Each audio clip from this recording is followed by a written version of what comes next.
Welcome everyone. Watch this important video about conflict resolution. I was a teacher for a class of 30 students. I wanted to select the class monitor, so I nominated 2 students and asked the students to vote for them.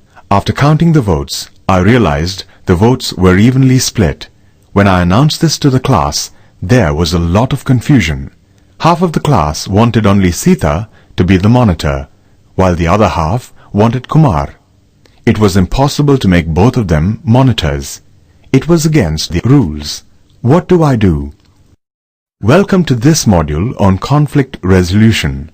Conflicts arise every day and in every workplace. You might be in conflict with your parents, teacher, or at work with your peers, your boss. Trying to resolve a conflict in which you are involved in needs you to look within yourself and from another one's perspective.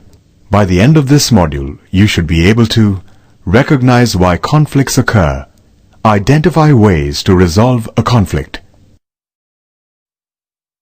Conflicts are differences that can arise in any situation in our daily lives.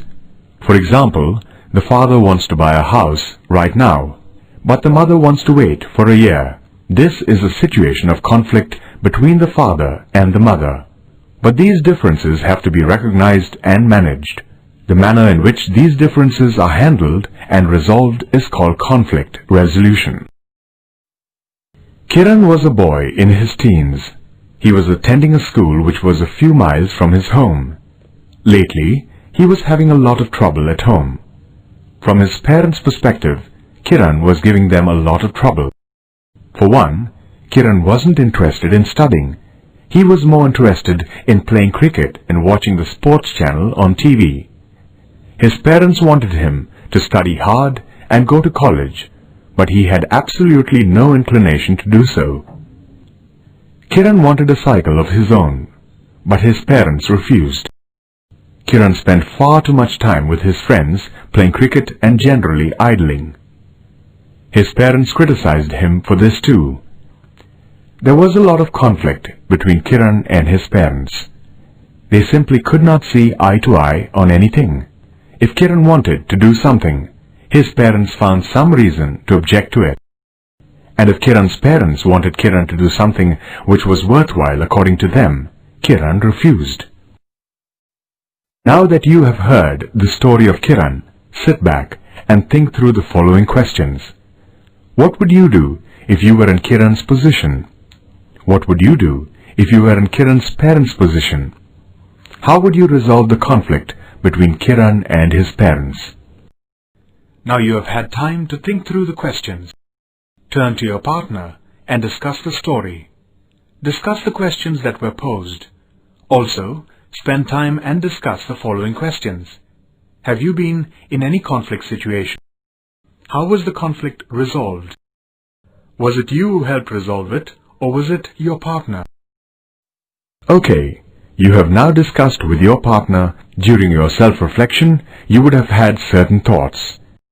You would have made certain choices. These are your personal choices based on what you think important. Later, you engaged in a discussion with your partner. Think about your own decisions in the context of the story of Kiran. Also think about the decisions as expressed by your partner. Here is a question for you. Read through the options and select the one you feel appropriate. If Kiran's father wanted to seriously make an attempt to resolve the conflict between him and his son, what should he have done? He should look at the problem more closely, try and think in terms of his son. He should be sensitive to his son's feelings and give in to his son. He should just ignore the problem and believe it will take care of itself. While tackling conflicts, you need to work out a solution which works for everybody.